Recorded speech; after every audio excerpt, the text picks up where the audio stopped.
சற்று முன் விஜய் பிரச்சாரம் கோர சம்பவம், 30க்கும் மேற்பட்டோர் பலி, பனையூரில் குவிந்த காவல்துறை, அதிர்ச்சியில் தாவேகாவினர். அதாவது, கரூரில் இருந்து வரும் செய்திகள் கவலையளிப்பதாகவும், கூட்ட நெரிசலில் சிக்கி மயக்கமுற்று மருத்துவமனையில் அனுமதிக்கப்பட்டுள்ள பொதுமக்களுக்கு தேவையான உடனடி சிகிச்சைகளை அளித்திடும்படி அமைச்சர்களுக்கு உத்தரவிட்டுள்ளதாகவும் முதல்வர் ஸ்டாலின் தெரிவித்துள்ளார். தமிழக வெற்றி கழக தலைவர் விஜய் கலந்து கொண்ட மக்கள் சந்திப்பு பரப்புரை கூட்டத்தில் ஏற்பட்ட கடுமையான நெரிசல் காரணமாக சிறுவர்கள், பெண்கள் உள்பட பலர் மயக்கமடைந்தனர். இதில் 30க்கும் மேற்பட்டோர் உயிரிழந்ததாகவும் தகவல்கள் வெளியாகியுள்ளன. உயிரிழப்பு எண்ணிக்கை மேலும் அதிகரிக்கலாம் என அஞ்சப்படுகிறது. இந்த சம்பவம் அப்பகுதியில் பெரும் சோகத்தையும் பரபரப்பையும் ஏற்படுத்தியுள்ளது. பிரச்சார கூட்டத்தில் கட்டுக்கடங்காத கூட்டம் கூடியதால் இந்த நெரிசல் ஏற்பட்டது. நெரிசலில் சிக்கி மயக்கமடைந்தவர்கள் உடனடியாக மீட்கப்பட்டு அருகிலுள்ள மருத்துவமனைகளில் சிகிச்சைக்காக அனுமதிக்கப்பட்டனர். அவர்களில் சிலரது நிலை கவலைக்கிடமாக இருப்பதாக தகவல்கள் தெரிவிக்கின்றன. இந்த சம்பவம் குறித்து அறிந்து கொண்ட தமிழக முதலமைச்சர் மு.க. ஸ்டாலின் உடனடியாக மீட்பு மற்றும் சிகிச்சை நடவடிக்கைகளுக்கு உத்தரவிட்டுள்ளார். இது குறித்து அவர் தனது எக்ஸ் பக்கத்தில் அவர் வெளியிட்ட தகவல் கூறியிருப்பதாவது: கரூரில் இருந்து வரும் செய்திகள் கவலை அளிக்கின்றன.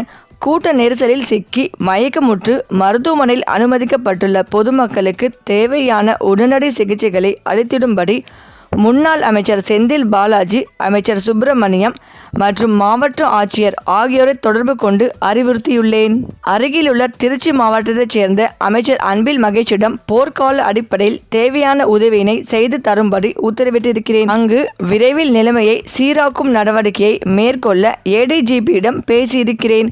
பொதுமக்கள், மருத்துவர்களுக்கு, காவல்துறைக்கும் ஒத்துழைப்பு தருமாறு கேட்டுக்கொள்கிறேன் என்று முதலமைச்சர் குறிப்பிட்டுள்ளார். இந்த நிலையில்தான் விஜயின் கரூர் பிரச்சாரத்தில் கிட்டத்தட்ட 30க்கும் மேற்பட்டோர் பலியாகியுள்ளனர். மேலும் 50க்கும் மேற்பட்டோர் காயமடைந்துள்ளதாக தற்போது தகவல்கள் வெளிவந்து கொண்டிருக்கிறது. மேலும் கரூரை நோக்கி எல்லா ஆம்புலன்ஸும் கரூரில் போவதாக செய்திகள் வருகின்றன. இதனால் தமிழகம் முழுவதும் விஜயின் சுற்றுப்பயணம் அடுத்தடுத்த மாவட்டங்களில் நடைபெற இருந்த நிலையில் அது முழுவதுமாக ரத்து செய்யப்பட உள்ளதாக நீதிமன்றமே அறிவிக்க உள்ளதாக தற்போது தகவல்கள் வெளிவந்து கொண்டிருக்கிறது.